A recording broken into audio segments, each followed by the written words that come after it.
Hey guys, today's video I'm going to show you how you can fix Facebook stuck on verifying.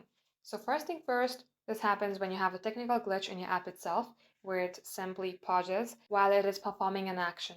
So first thing first, head over to your Play Store and then search for Facebook.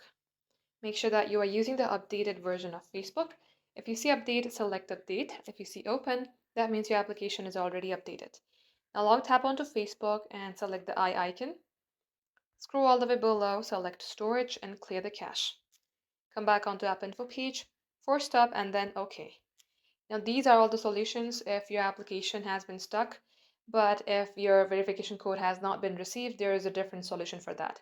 If it has not been received, for example, the code, make sure that you have typed in the phone number or email address correctly. You can also go back and check if you had done it correctly or not. And if that's the case, you have to go back into email, phone number, whatever they have asked you, and then you will be able to verify your account.